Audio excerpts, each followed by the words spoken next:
યશોદા માનવા તૈયાર નથી કે મારો દીકરો તોફાન કરે છે. કીધું મેં મારા સંસ્કાર હારા આપ્યા છે કે નહીં બધાને ભેગા થવાનું. અરે મૈયા એ બધા ભેગા થાય વાંધો નહીં, પણ ગમે તેમ ઉડાડે, ગમે તેમ ફેંકી દે.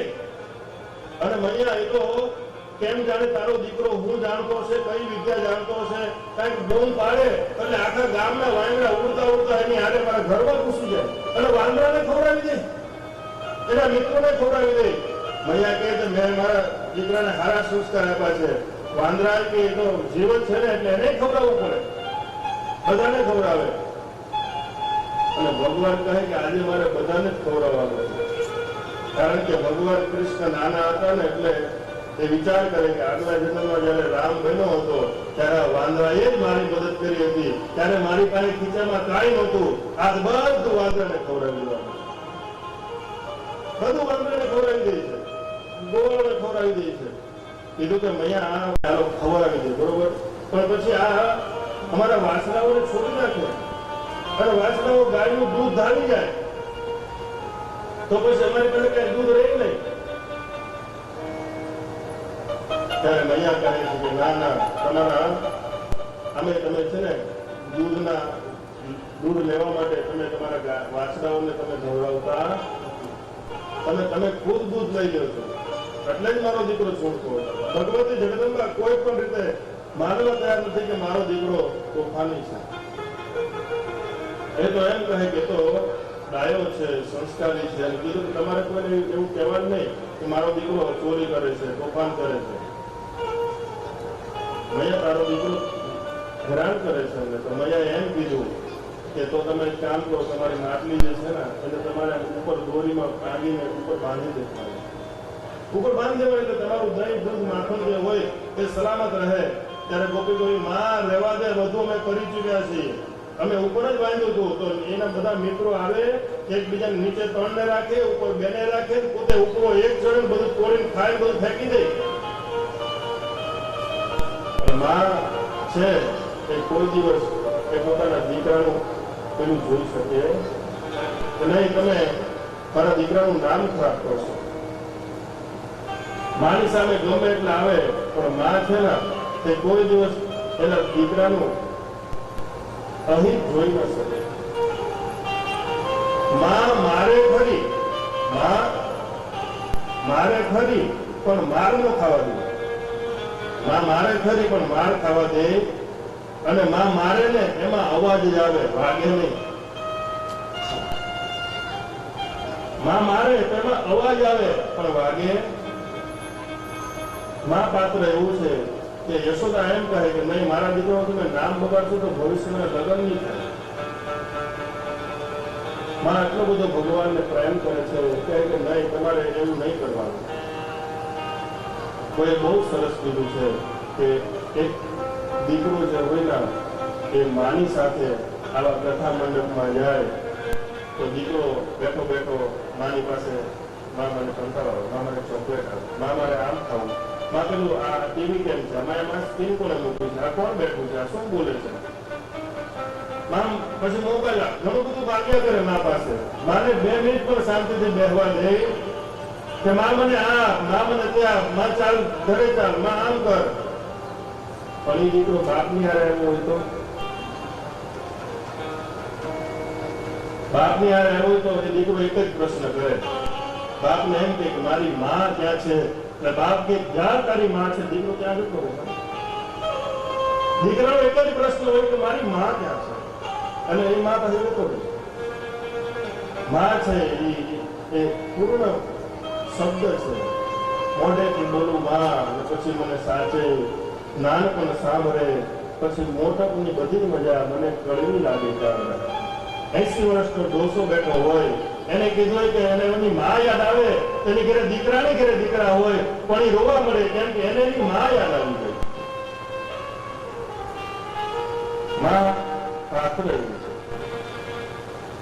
એટલે યશોદા કહે કે તમારે મારા દીકરા વિશે આવું બોલવાનું. અને માં બીજાના દીકરાને એમ કહે કે તમારે મારા દીકરાનું નામ લેવાનું. તમારો દીકરો દીકરો અને અમારા દીકરા બધા પાણા. ભાઈ બહુ પ્રેમ કરતો હોય માં એના દીકરાને, તો પછી સ્કૂલમાં ભણવા મોકલે ને પછી એમ કહે સાહેબને કે મારો દીકરો બહુ તોફાન કરતો હોય ને તો તમે બાજુ અને મારો એટલે મારો દીકરો પી જાય, એમ થોડું હાલે. સંભાળવાનું છે ના મારે પણ માર ખાવા દઉં.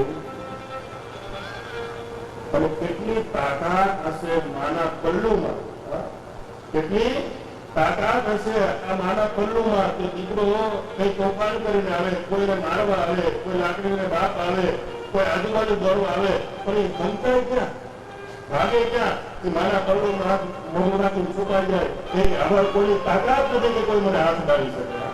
આ કેટલી તાકાત હશે મારા પલ્લુમાં કે તોફાન કરીને આવે પણ બધા ભાગી જાય, જવું ક્યાં? માના ખોળામાં પલ્લુમાં હટાઈ જાય તો એને ખબર છે કે હવે કોઈની તાકાત નથી મને હાથ ડાળી શકે. અને યશોદા મજાનો પ્રેમ જોયો છે. યશોદા એટલે ભગવાને બધી ગોપીઓને પાછી મોકલે છે.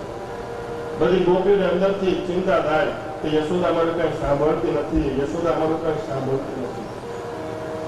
અને આમે ગોપીઓ કહે કે મારું માથણ ચોરી જાય ને, માથણ એટલે મન છે, માથણ એટલે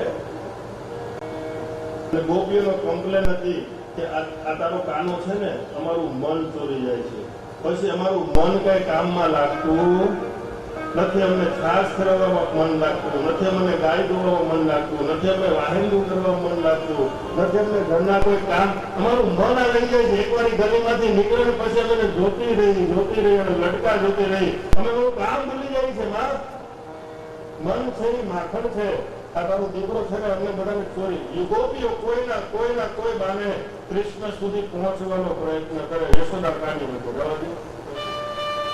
ગોકુળની લીલા છે, ઈશ્વર ગ્રંથમાં બતાવું કે એમાં બે ગોપી બહુ તેજ હતી, એક લીલાવતી અને એક પ્રભાવતી. લીલાવતી એમ કીધું કે હું આને રંગે હાથ પકડવા માંગુ છું, એટલે એને ઘરમાં એને માટલી ઉપર માટલી બાંધી એના ઉપર એક થાળી મૂકી, થાળીમાં પાણી મૂકી દીધું. હવે આવે એટલે ખબર પડી જાય, પકડી લો. અને નીચે ખાટલો મૂકીને પોતે સુઈ ગયો. ટોળી આવે એટલી વાર અને ભગવાન તો ધીમે ધીમે એની ટોળીમાં જે સદસ્યો હોય ને એને ભગવાને કીધેલું કે આપણા જે સભ્યો છે ને, આ ગામમાં જેટલા સભ્યો આપણા મિત્ર મંડળમાં જે છે ને એ બધા જ સભ્યો છે, બાકી બધા અસભ્ય છે. આખું ગામ અસભ્ય છે, આપણે જ સભ્ય છીએ. એટલે આપણા સભ્ય કોને બનવું? એટલે બધા ભગવાનની ટોળકીમાં આવી ગયા. પછી તો જે ગોવાળ એમ કે કૃષ્ણ આજે મારી માએ માખણ કાઢ્યું છે, હાલો આપણે જઈએ. એટલે એ જ લઈ જાય ની ઘેરે કૃષ્ણ કે હાલ મારી ઘેર ચોરી કરવા. ગોવાળો લઈ જાય કે હાલો, કીધું કે મારી માં લીલાવતીએ આવું આકરું કર્યું છે. ભગવાન કૃષ્ણ કે એવી લીલાવતી તો કેટલી ગોપીઓ આપણી પાસે છે, હાલો. અને ભગવાન નીકળ્યા, ટોળકી લઈને ગયા. કીધું કે લીલાવતી ઉભા છે, કાંઈ વાંધો નહીં. જોયું કે માટલા ઉપર પાણીની એક પાણી હતી. ઠાકોરજી વિચાર કર્યો, જાઓ સરોવરમાં જાઓ, યમુના જળમાં સરોવરમાં જાઓ, ત્યાંથી કમળ છે ને દાંડી સાથે લઈ આવો. કમળ લઈ આવ્યા, કમળ ઉપરથી તોડી નાખ્યું. વચમાં જે દાંડી હતી, ભગવાને કીધું આ ખાટલાની ચારે બાજુ બધા ઉભા રહ્યો, એના ઉપર એ બધા ઉભા રહ્યા. ભગવાને પાણી લઈ લીધું ઉપરથી, થાળી કાઢી લીધી, માખણ ખાઈ લીધું, બધાને આપી દીધું. પછી જે લીલાવતી હતી એના વાળ કેસ હતા તે ખાટલા સાથે બાંધી દીધા. બધાએ ખાય અને ભગવાને જોરથી માટલી ફોડી. લીલાવતી જાગીને ઊભી થઈ તો ખાટલા હાથે ઊભી થઈ. અને ઠાકોરજી કહેતા ગયા તારા હાથમાં નહીં આવવું. ભગવાનની લીલા રૂપ છે. એક પ્રભાવતી નામની જે સ્ત્રી હતી એને પણ કીધું કે હું રંગે હાથ પકડીશ, એટલે એને માખણ તો મૂક્યું અને ઘરમાં ન હોવાનો નાટક કર્યો. એક કોઠીની પાછળ સંતાઈ ગઈ કે આવે એટલે પકડી લઉં. ભગવાન આવ્યા, જોયું કોઈ છે નહીં, ચાલો એકબીજાને નીચે ઉભા રાખ્યા, એના ઉપર બીજા ઉભા રાખ, એના ઉપર ભગવાન કૃષ્ણ ચડ્યા અને જ્યાં માટલી લીધી ત્યાં તો પ્રગટ થઈ. પકડો કરીને બધા ભાગવા લાગ્યા. ભગવાન પડ્યા હેઠા, પકડી લીધું બાવળું. રંગે હાથ ભગવાનને પકડ્યા છે આજે પ્રભાવતીએ. અને પ્રભાવતી કહે કે આજ તો તારી માને બતાવી દઉં કે તારો કાનો ચોર છે. રંગે હાથ એને પકડ્યો છે. એટલે પ્રભાવતી એ કૃષ્ણને એના ઘરમાંથી કાઢી અને આજે તો માને બતાવી દો, આજે તો માને બતાવી દો, આજે તો કેટલાય દિવસથી મારું કોઈ સાંભળતું નથી. એમને બધાને જૂઠી કરાવે છે કે તારી માં, એટલે હું ગમે તેમ કરીને આજે તને હાથ પકડાવી દઈશ, ચાલતું નંદાલય આગળ લઈ જાય છે. પણ એના ઘરની રસ્તામાંથી નંદાલયમાં ગામમાં વચમાં ચબૂતરો હોય, ચોરો હોય, ગામના વડીલો ત્યાં બેહતા હોય, એક જગ્યા એવી હોય. પણ ત્યાંથી નીકળવા ગઈ એટલે ગામના વડીલો હોય એટલે ખુલ્લે માથે તો જવાય નહીં, એટલે એને પાલો ખેંચી લીધો, એને ઘૂંઘટ ગાયો, ભગવાનને પકડી રાખ્યા છે, ચાલ તને બતાવું, ચાલ બતાવું. અને ભગવાન એમ કહેવા લાગ્યા, ગોપી તારે મને પકડાવી દેવો તો પકડાવી દે, તારે મારી મા પાસે મને માર ખવડાવો છો માર ખવડાવી દે, પણ જો આ હાથ મારો બહુ દુખે છે, કાલે જ કરદમની દારૂ પતી પડ્યો છું, આ હાથ બહુ દુખે છે, આ હાથ મૂકીને આ હાથ પકડી લે. ગોપીએ બીજો હાથ પકડ્યો, ભગવાને કોઈ બીજાનો હાથ પકડાય, ભગવાન પાસેથી નીકળી. ગોપી ધીમે ધીમે જયારે ઢાંકેલું હોય ગામડામાં ઘૂંઘટ ખોલાય નહીં, નંદાલયમાં આવીને યશોદા ક્યાં છે, યશોદા ક્યાં છે, આ તારો લાલાને રંગે હાથ પકડ્યો છે, તારા લાલાને રંગે હાથ પકડ્યો છે. યશોદા બહાર આવ્યા, કોણ બૂમાબૂમ પડે છે, કે આ પ્રભાવતી આવવા લાગે. પ્રભાવતી કહે, જો તું ક્યારની કહેતી હતી તારો કાનો ચોર નથી, તારો કાનો ચોર નથી, આજે પકડીને લાવી છું. અને યશોદા કહે કે પેલા તું તારો ઘૂંઘટ ખોલ, આંખ ખોલ, તું કોને પકડીને લાવી છે એ તો જો. અને જાય ઘૂંઘટ ખોલ્યો અને જોયું કે ટપુડા તું અહીંયા ક્યાંથી આવી ગયો, કીધું કે અને આ તું ક્યાંથી આવી ગયો, કૃષ્ણ હતો ને. ત્યાં તો પાછળથી બીજા રૂમમાંથી ભગવાન આંખ ચોલતા ચોલતા, મને કોણ આવ્યું છે આપણા ઘરે, એમ કરતા કરતા આવ્યો. અને પ્રભાવતી કહે, કૃષ્ણ તું છટકી ગયો મારા હાથમાં. અને બધા ગયા પછી ભગવાન પ્રભાવતીને કહે, હવે બીજી વાર આવું નહીં કરતું, હવે કર્યું કર્યું, હવે જો આવું કરીશ ને તો તારા દીકરાનો નહીં તારા પતિનો હાથ આપી તને આખા ગામમાં ફેરવી ઊંડી લગાડીશ. ભગવાનની લીલા ઇતર પુરાણમાં આવે છે.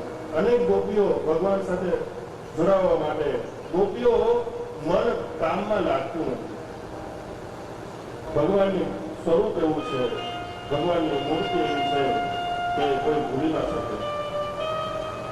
અને યશોદા આટલો બધો ભગવાનને પ્રેમ કરે છે, લાડ લડાવે છે, અને ભગવાન મોટા થયા છે. અને એક સમયે ભગવાને માટી ખાધી, ગોવાળ મિત્રોની સાથે રમતા રમતા ભગવાને માટી ખાધી. અને બળભદ્રે માને કહી દીધું કે માં લાલાએ માટી ખાધી. બલભદ્રે લઈને આવ્યો મૈયાને, બીજા ગોવાળને પૂછ્યું કે આ બલભદ્ર કૃષ્ણ સાચું બોલતે માટી ખાધી કે ના માટી મેં નથી ખાધી. તારો આદર જ એટલે કે તારો મોટો ભાઈ પણ કહે છે તે માટી ખાધી, તારા મિત્રો પણ કહે છે તે માટી ખાધી છે. કૃષ્ણ કહે ના માટી નથી ખાધી. માં તને વિશ્વાસ હોય તો મારું મોઢું તું જોઈ ખોલીને જો અને માટી નથી ખાધી. અને યશોદા કહે ખોલ તારું મોઢું. અને જયારે ભગવતી જગદંબા એ યશોદા લાલાનું મુખમાં દર્શન કરે, મુખમાં જોવા જાય ત્યાં મુખની અંદર સૂર્ય, ચંદ્ર, પૃથ્વી, નવગ્રહો, અનંત બ્રહ્માંડ, નાના મોટા તારાઓ, ધૂમકેતુઓ અને પોતાની પૃથ્વી જોઈ, પૃથ્વીના સપ્ત લોક જોયા, 7 સમુદ્ર જોયા, મોટા મોટા પર્વતો જોયા, વ્રજકોષ જોયું, વ્રજકોષની અંદર નંદાલય જોયું, ગોકુળ જોયું, નંદાલય જોયું, એની અંદર યશોદાએ પોતાને જોઈ, એનો આંખ બંધ થઈ ગઈ. આ શું કરે લાલાના મુખમાં? અને ભગવાન એ લીલા કરી અને તરત માયા મૂકી દીધી. માં બધું ભૂલી ગયો કે એને શું જોયું. ભગવતી જગદંબાએ માં યશોદાએ ભગવાનના મુખમાં 2 વાર આવું જોયું હતું. ભગવાને માયા મૂકી દીધી. ભગવાન કહેવા લાગે કે માં આ તારું દૂધ છે ને આખું બ્રહ્માંડથી હું ચલાવું છું. આ તારું જે દૂધ હું પીવું છું ને એનાથી આખું બ્રહ્માંડ હું ચલાવું છું. માં એ ભગવતી જગદંબાને કહેવા માટે ભગવાને આ લીલા કરી. માને લીલા કરી ભગવાન માં બધું ભૂલી ગઈ છે. અને પરીક્ષિત પૂછે છે કે આ યશોદાના એટલા કયા પુણ્ય છે, આ નંદરાજાના એટલા કયા પુણ્ય છે. ત્યારે સુખદેવજી મહારાજ કહે છે કે નંદજીને આગલા જન્મમાં એક દ્રોણ નામના વસુ હતા અને યશોદા એ ધરા નામની એમની પત્ની હતી. દ્રોણ અને ધરાએ બહુ તપ કર્યું. ત્યારે ભગવાને પ્રાર્થના કરી કે હું તમને તમારા પુત્ર તરીકે તમને પ્રેમ પ્રાપ્ત કરાવીશ. અને એના તપના કારણે આજે ભગવાન એમને ત્યાં આવે છે.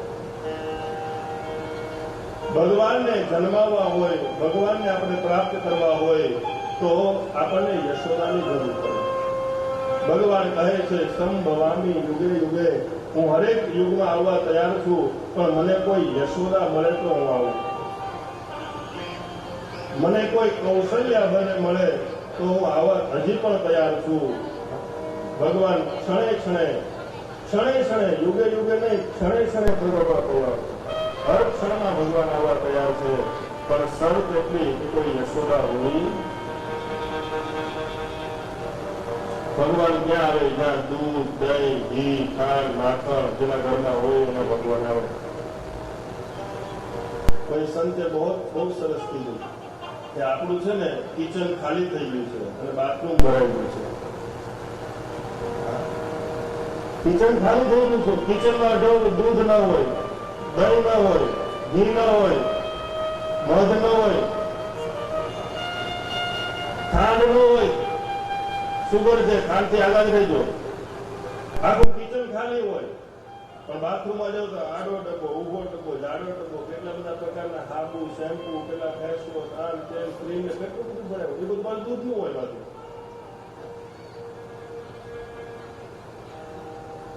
એટલે આપણું કિચન ખાલી થઈ રહ્યું છે. ખાવામાં કાંઈ નથી, નાવામાં, બાથરૂમમાં ઘણું બધું. એટલે ભગવતી જગદંબા કોઈ હોય તો ભગવાન કૃષ્ણ હજી પણ આવવા તૈયાર છે. યશોદા કોઈ બને તો હજી પણ ભગવાન ઠાકોરજી આવે છે. ભગવાનને બધા લાડ કરાવે છે. ભગવાન મોટા થયા છે. ભગવાન પછી ગોપાષ્ટમીના દિવસે નાના વાસણાઓને ચડાવવા જાય છે. ગોપાષ્ટમી ગઈને હમણાં કાર્તક શુક્લ અષ્ટમી ને ગોપાષ્ટમી કહેવાય. અને તે દિવસે ભગવાને નાના નાના વાસણાઓ ચડાવવા ગયા અને વાસણા ચડાવવા જતા હતા ત્યાં એક અસુર એ વાસણાનું રૂપ લઈને વત્સાસુર તૈયાર આવ્યો હતો. એ વત્સાસુરને બળભદ્રએ પાછળથી પગ પકડી માથા ઉપરથી ઘુમાવી પછી એનો પ્રાણ હરી લીધો હતો. વત્સાસુર રાક્ષસને બળભદ્રએ મારે છે. આગળ જતા ભગવાન લીલા કરે છે. હવે ભગવાનની દામો પર લીલા આવે છે. દામ ઉદર. દામ માને આપણે જે રસીથી ખાસ વલોણું કરતા હોય એ જે રસી આવે દામ કહેવાય. ઉદર માને પેટ. દામ ઉદર એટલે કે ભગવાને આજે દામોદર લીલા કરવાની છે. એક સમયે ભગવતી જગદંબા વિચાર કરે, માં યશોદા કે મારો દીકરો આ ગામનું બધું ખાવા જાય છે, ગામનું બધું હેરાન કરે છે. મારા ઘરમાં એટલી બધી ગાયો છે, એટલું બધું દૂધાણું છે, એટલું બધું દૂધ માખણ બધું છે, તો મારા ઘરનું કેમ નથી ખાતો? પણ ત્યારે માં વિચાર કરે કે કદાચ એમ હશે કે મારા ઘરે ઘણી બધી કામવાળી છે, એ બધું કામ કરે એટલે એનું નહીં ખાતો હોય. ચાલો આજે મારા લાલા માટે હું બનાવું. ભગવતી જગદંબા આજે એક વલોનું લઈ અને છાસ વલોવા બેઠા કે આજે મારા લાલા માટે હું ખુદ માખણ કાઢું. કેમ કે મારા ઘરે કામવાળી હોય તો એનું કદાચ નહીં ખાતો હોય એટલે મારા હાથે બનાવું. આજ જગદંબા હાથે માખણ કાઢવા ગયા અને સુંદર સ્વરૂપ ભગવતીનું યશોદાનું સુખદેવજી મહારાજે વેદવ્યાસે ભાગવતમાં વર્ણન કર્યું છે. માએ સુંદર સાડી પહેરી છે.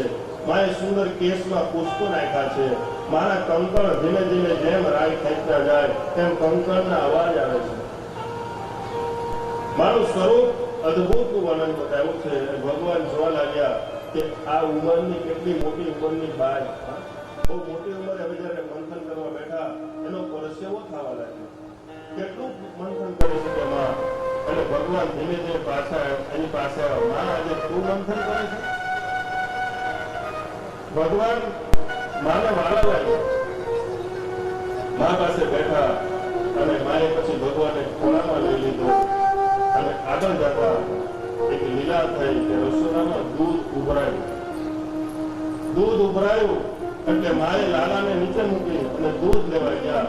ભગવાન કહે કે હું ખોળામાં આવ્યો, તારી પાસે આવ્યો દૂધ ખાતર મને નીચે મૂકી દીધો. માં દૂધ લેવા ગયા અને ભગવાને જે માં મટકી જે માખણ મંથન કરતા હતા એ મટકી જ ફોડ નાખી. અને જ્યાં મટકી ફોડી એટલે ચારે બાજુ છાસ વેરાઈ ગઈ. માં બહાર આવીને જોયે તો ચારે મટકી તૂટી ગઈ, છાસ ચારે બાજુ લાગી ગઈ. એટલે માને થયું કે આ સાચે બહુ તોફાની છે. બધી ગોપીઓ કહેતા બહુ સાચી વાત છે. માએ પછી તો લાકડી ઉપાડી હાથમાં અને લાકડી લઈ અને ભગવાનની સામે ગઈ છે, ભગવાનને મારવા ગઈ છે અને ભગવાન આગળ ચાલે છે, માં યશોદા પાછળ ચાલે. આજે મોટી ઉંમરની સ્ત્રી કેટલું દોડી શકવાની, બહુ હાથમાં લઈને ખૂબ દોડી, પાછળ દોડી, પણ ઠાકોરજી ધીમે ધીમે એનાથી આગળ ભાગી ગયા છે. માં ભગવાન હાથમાં આવતા નથી. કોઈ સરસ કીધું કે લાકડી છે ને એ અહંતા છે. અહંતા અને મમતા હોય ત્યાં સુધી ભગવાન આવે. યશોદા ધીમે ધીમે આવતા આવતા થાકી ગયા અને નીચે બેસી ગયા. લાકડી હાથમાંથી છૂટી ગઈ અને જ્યાં આમ શ્વાસ લેવા ગયા, કેટલું દોડાવે છે, કેટલું દોડાવે છે. ત્યાં તો ભગવાન ધીમે ને માની પાસે આવ્યું. લાકડી ગઈ એટલે ભગવાન આવ્યા. માએ પકડી લીધા ભગવાન અને કહેવા લાગ્યા કે હું આ બધી ગોપીઓનો કોઈ વાત માનતી નથી. આજે મને ખબર પડી કે તારું તોફાન બહુ છે. અને માં એને એક રસ્સી લાવે અને રસ્સીના પેટ આગળ મૂકે. ઉલુખલ જે ખાંડણીઓ આવે ને એની સાથે ભગવતી એને બાંધે છે. યશોદા એની સાથે બાંધે છે, પણ જયારે બાંધવા જાય ને ત્યારે રસ્સી બે આંગળ તૂટી પડે છે. બે આંગળ રસ્સી તૂટી પડે છે. પાછી બીજી જોડે તો પણ પાછી તૂટી પડે છે. ભગવાન લીલા કરે છે. ભગવાન સાયથી જગદંબાના એ રસ્સીથી બંધાઈ જાય છે. ભગવાન બંધાઈ જાય અને કહે છે યશોદા કે હવે તો હું તને આમાંથી છોડીશ જ નહીં, તને કઈ ખાવાનું જ નહીં આપું. આખા ગામની બધી સ્ત્રીઓ જયારે કહેતા હતા ત્યારે મેં કોઈનું માન્યું નહીં. આ રીતે મારા ઘરમાં તોફાન કર્યું છે, હવે હું કોઈ તને છોડીશ જ નહીં, તને ખાવાનું નહીં આપું. એમ કરીને માં યશોદા ગયા છે અને ભગવાન હવે જે ઉલુખલ હતું, જે ખાંડણીઓ સાથે બાંધ્યા હતા, ભગવાન ધીમે ધીમે એ ખાંડણીઓ ખેંચતા ખેંચતા નંદાલયની બહાર નીકળ્યા છે. ધીમે ધીમે ખાંડણીયાથી બહાર નીકળવા લાગ્યા અને ખાંડણીયાથી બહાર નીકળી નંદાલયની બહાર નીકળ્યા. નંદાલયના બહાર બે ઝાડ હતા. એ બે ઝાડની વચ્ચેથી ભગવાન ચાલવા ગયા. તો ભગવાન તો ચાલી ગયા, પણ જે ખાંડણીઓ હતું લાકડું એમાં ફસાઈ ગયું. એટલે ભગવાને જોર કરી પણ એ ભગવાન નીકળી ન શક્યા. અને પછી ભગવાને બહુ તાકાત લગાડી જોર કર્યું તો ભગવાન એ ખાંડણીયાની સાથે એ બે ઝાડને પાડીને નીકળી ગયા. બે ઝાડ પડ્યા એટલે એમાંથી બે પુરુષ ઉત્પન્ન થયા. બે પુરુષે ઉત્પન્ન થઈ અને ભગવાનની સ્તુતિ કરી છે. ભગવાન અમારું મન, અમારું ચિત્ત, અમારી વાણી, અમારી બુદ્ધિ અમે સતત તમારામાં જ રહે એવા મને આશીર્વાદ આપે. પરીક્ષિત કહે છે કે બે પુરુષ કોણ હતા? તો કે નારદજીના શ્રાપથી એ કુબેરના બે દીકરા હતા, નલ કુબેર અને મણિગ્રીવ. એ નગ્ન અવસ્થામાં સ્નાન કરતા હતા.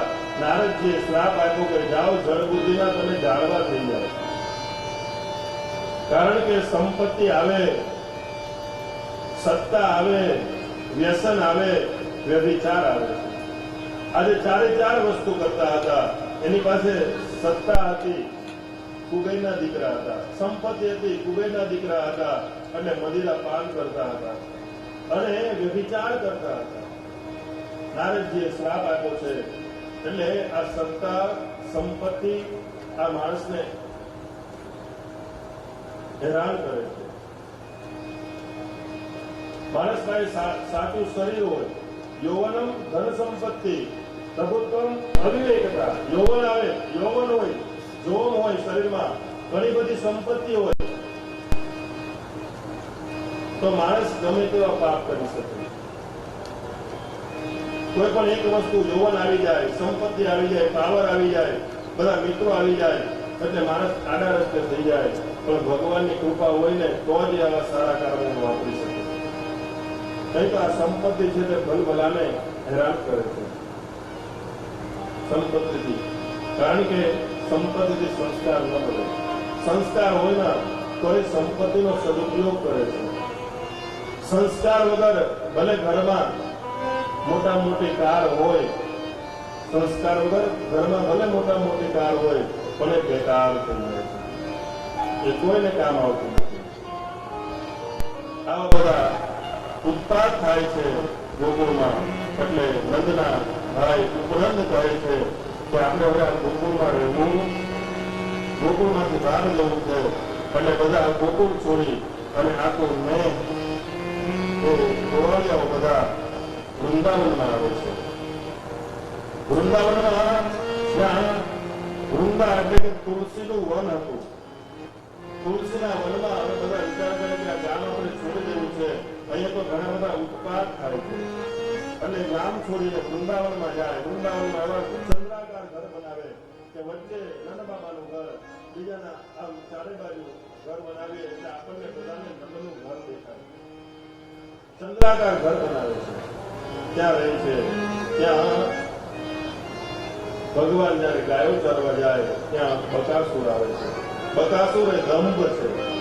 બગલો એ પાણીમાં ઉભો હોય છે, બધા જોવા જાય, નજીક જાય કે બગલો એ બધાને ખાઈ જાય છે. બગલો છે દંભનું પ્રતીક છે.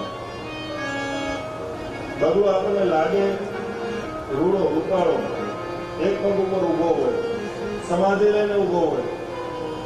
પાણીમાં બગલો ઉભો હોય તો આપણને લાગે કેટલો ઋષિ મુનિ જેમ તપ કરે છે, એક પગ ઉપર ઉભો છે અને હાથ બંધ કરીને કેમ સમાધિ લગાડી છે. પણ ક્યાં સુધી સમાધિ લગાડે કે જ્યાં સુધીના પગમાં માછલી આવે પછી રાહ જોતો, માછલી આવે તરત કાંક મારે. અને બગલો છે દંભનું પ્રતીક છે. દંભને ભગવાન નાશ કરે છે. પછી અઘાસુર આવે છે. અઘાસુર અજગરનું રૂપ લઈને આવે છે. અજગરનું રૂપમાં વિશાળકાય શરીર રાખે, પોતાનું મોં ફેલાવે, મોંમાંથી દુર્ગંધ આવે. એટલે આ બધા ગંધને સૂંઘતા સૂંઘતા બધા ગોવાળિયાઓ અંદર જાય છે, ભગવાન પણ અંદર જાય છે. કે અઘાસુર એ પાપ છે, અજગરનું રૂપમાં આવે છે. ભગવાન એના પેટને ચીરી અને ગોવાળોને બહાર કાઢે છે. પણ આ જે લીલા છે ને, અઘાસુરને ભગવાને માર્યો એ ભગવાને 5 વર્ષના હતા ત્યારે લીલા કરી હતી. પણ આ બધા ગોવાળિયાએ ઘેરે જઈને 6થા વર્ષે કીધું.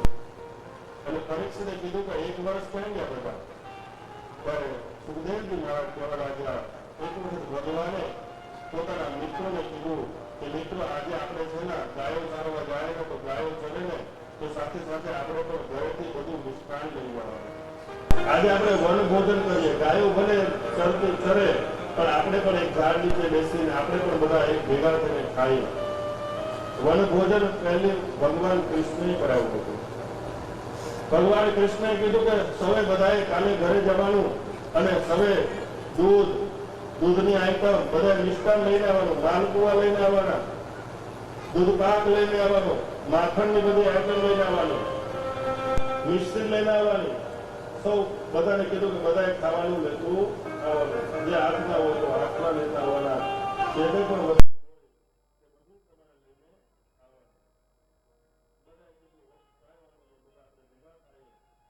સમયે બધા ભેગા થયા છે. અને ભગવાને જયારે કીધું આપણે બીજા દિવસે વનમાં આ જગ્યાએ બધા ભેગા થશે. બધા પોતપોતાની ગાયો લઈને આવ્યા. પોતપોતાના ઘરેથી જે માતાએ બનાવી આપ્યું બધું સામાન લઈને આવ્યા છે. કોઈ માલપુઆ લઈને આવ્યા, કોઈ દૂધપાક લઈને આવ્યા, કોઈ માખણ લઈને આવ્યા, કોઈ ઘીની સામગ્રી બનાવીને આવ્યા. અનેક બધું બનાવી લઈને આવે છે ત્યાં. અને ભગવાન બધાની સાથે જમે છે. ભગવાન ઝાડની નીચે પોતે વચ્ચે બેસે, આજુબાજુ બધા એના ગોવાળિયા મિત્રો બેસે. અને પછી ભગવાન કહે કે ચાલો હવે કાઢો, કોણ કોણ શું શું લાવ્યા છે. એટલે ભગવાન પોતાનું કાઢે અને પછી ત્યાં તો કઈ વાસણ તો હોય નહીં એટલે હાથમાં રોટલો નાખે અને રોટલામાં પછી આ બાજુ થોડુંક શાક નાખે, થોડીક ભાજી નાખે, પછી થોડુંક માખણ નાખે. અને પછી બીજાને પૂછે કે તું શું લાવ્યો? બધા આવી રીતે થતા પછી એકબીજાને પૂછે કે તું શું લાવ્યો, તારા ઘરેથી શું લાવ્યું? એટલે મારા ઘરેથી આ લાવ્યું બહુ સારું છે. ભગવાન એનું એઠું લઈ અને પોતે મોઢામાં નાખી દે. પછી કોઈ કાના મારા ઘરેથી આ લીંબુનો આંકડો હતો, કોઈ કઈ મારું કેરીનો આંકડો હતો, કોઈ મારા ચીકનું આંકડું છે. તો ભગવાન કઈ લાવું લાવો રોટલામાં રોટલો બધું ભરાઈ ગયું, હવે મૂકવું ક્યાં? તો ભગવાન કહે કે તું અહીંયા આવવા દે, એક કેરીની ચીર અહીંયા મૂકી દે, એક લીંબુની ચીર અહીંયા મૂકી દે. એમ ભગવાને બધું હાથમાં ભેગું કર્યું. બધું હાથમાં એક હાથમાં બધાનું થોડું થોડું લેવું પડે અને પછી ચાખે. આ તારું આ તો સારું છે, એનું આટલું લઈને ભગવાન ખાવા લાગે. ભગવાન છે ને કૃષ્ણ એ કહી કે હું કહું ને એ ધર્મ મારું હું કરવું કરતા એ તો કોઈનું એટલું ખવાય આમ ભોગું નહીં ખવાય વ્યવસ્થિત પાટલો રાખીને થાળી રાખીને બધું થવું. ભગવાન અલગ છે, કૃષ્ણ એ યુગ ધર્મ છે. ભગવાન આવી રીતે બધું ખાતા હતા થોડી થોડીને, તો બધાની સાથે આનંદ કરતા જાય. કોઈની છાશ ખાતા, કોઈનું દૂધ પીતા જાય, કોઈની માલપુઓ ખાતા જાય, કોઈનું સારું સારું ખાવાનું. એમાં એનો એક મિત્ર જે મધુમંગલ હતો, સાંડિલ્ય કુળનો જે બ્રાહ્મણ હતો, એ મધુમંગલ આવ્યો નહીં, મોડો આવ્યો. કારણ કે મધુમંગલના ઘેરે કઈ ખાવામાં હતું અને મધુમંગલ ઘેરેથી એની માને કીધું કે માં અમારે વનભોજન કરવાનું છે, કૃષ્ણએ કીધું છે આવું બધું બનાવવાનું, લઈ આવવાનું. તો માં કઈ કાંઈ વાંધો નહીં, કાલે હું તને આપીશ. પણ માએ એક છાશ આપી માટલીમાં કે જા તું વનભોજન કરવા જા. પણ મધુમંગલ જોવે છે કે આ માટલીમાં જે છાશ છે એ તો ખાટી છે. પણ લઈને આવ્યો અને લઈને આવતો હતો ત્યારે ભગવાન કૃષ્ણ આવી રીતે બધાની વચમાં બેઠા હતા, દૂધની આઈટમ માખણ ને બધું ખાતા હતા. એટલે મધુમંગલ વિચાર કરે કે જો હવે આ બધું દૂધને આવું સારું ખાતો હોય અને ખાટી છાશ કૃષ્ણને આપવી નથી. ભગવાન જોવે છે કે મધુમંગલ ધીમે ધીમે આવે છે, પ્રસાદી લઈને આવે છે, પણ ભગવાન ખાતા જાય છે, મજાક મસ્તી કરતા જાય છે, હસતા જાય છે એકબીજા સાથે. અને મધુમંગલને આવતા જોઈ મધુમંગલ ઉભો રહ્યો. એટલે ભગવાન કહે કે આ ઉભો કેમ રહ્યો? અને મધુમંગલે વિચાર્યું કે આ છાશ છે ને હવે કૃષ્ણના પેટમાં જવી જોઈએ નહીં. એટલે મધુમંગલ પોતે એ છાશ પીવા લાગ્યા કે આ છાશ હું જ પી જાઉં. અને જ્યાં ભગવાન મધુમંગલે મોઢે છાશ માટલી મૂકી અને છાશ પીવા લાગ્યો. એટલે ભગવાને બધું ત્યાંથી મૂકી અને દોડવા લાગ્યા, મધુમંગલ મધુમંગલ રહેવા દે, મધુમંગલ રહેવા દે. અને ભગવાન દોડતા દોડતા આવતા હતા. મધુમંગલે કીધું કે આ ભગવાન આવશે એટલે બધી વધારે માથે નાખી દીધી અને એને છાયથી છાશ પૂરી કરી નાખી, માટલી ફેંકી દીધી. ભગવાન દોડીને આવ્યા, મધુમંગલ મધુમંગલ મને એક બ્રાહ્મણના ઘરની પ્રસાદી તે મને ન આપી. પણ જ્યાં છાશ મુખમાંથી આમ ચારે બાજુ ઢોળાણી હતી, મધુમંગલે માટલી ફોડી નાખી. ભગવાને દોડી અને મધુમંગલનું માથું પકડી એના જીભથી ભગવાન આજે મધુમંગલનું માથું મુખ ચાટવા લાગ્યા છે. એ મધુમંગલના ઘરની છાશ ભગવાન છાંટવા લાગ્યા. ભગવાને અદભુત લીલા કરી છે. આ લીલા બ્રહ્માજી જોઈ ગયા કે આ ભગવાન છે, આ બ્રહ્મ છે જે કોઈ એના મોઢા ચાટે, આમ ગમે તેમ જંગલમાં ભેગો બેહીને ખાય. અને જ્યાં ભગવાન મધુમંગલની છાશ હતી ચાટતા હતા, એટલે આ બાજુ બ્રહ્માજીએ એના બધા ગોવાળોને અને ગાયોને અદ્રશ્ય કરી નાખ્યા. બધાને બ્રહ્મલોકમાં લઈ ગયા. વિચાર કરે કે જો ભગવાન હશે તો હમણાં ખબર પડશે. પણ બ્રહ્મા ઉપર લઈ ગયા. પણ ભગવાને શું કર્યું કે જેટલા ગોવાળ હતા ને એ બધા ભગવાન ખુદ બની ગયા. જેટલી ગાયો હતી એ પણ ભગવાન બની ગયા. અને ગોવાળો ઘરે જાય અને જ્યારે ગાયો ઘેરે જાય અને ગાયો ગૌશાળામાં જાય, એની માને ધાવવા એને દૂધ પીતી હોય ત્યારે ગાયોને એમ થાય કે આજે કેટલો એનામાં પ્રેમ ઉભરાય. આજે કોઈ મારો વાછડો કેવું મને સરસ આવે છે. જે દીકરાઓ જાય તો માને એના પર પ્રેમ જાગે, જેવો કૃષ્ણને પ્રેમ હતો એવો પ્રેમ જાગે છે. ભગવાન અદભુત લીલા વર્ષ સુધી. અને બ્રહ્માજી વિચાર કરે કે ચાલો હું ઉપર બધાને લઈ આવ્યો છું, નીચે જોઈ આવું હવે શું થયાની દશા. નીચે જોવા આવે તો ઈનાઈ ગોવાળિયા, ઈનાઈ ગાયો બધી ચરતા હોય. બ્રહ્માજી ઉપર જાય ઈનાઈ, નીચે જાય ઈનાઈ. બ્રહ્માની બુદ્ધિ ચકડે ચડે અને પછી બ્રહ્માજી એની ભગવાનની સ્તુતિ કરે છે, ભગવાન મને માફ કરો. 14 શ્લોકથી એની સ્તુતિ થાય છે, એની પ્રાર્થના કરે છે અને પછી બધા ગોવાળીઓને પાછા આપે છે. એમાં 1 વર્ષ નીકળી ગયું છે. એટલે 1 વર્ષ પછી ગોવાળીઓ ઘરે ગયા અને એની માને કીધું કે માં આજે ભગવાને અમને અજગરના પેટમાંથી બચાવ્યા. એમ ભગવાનની અદભુત લીલા છે.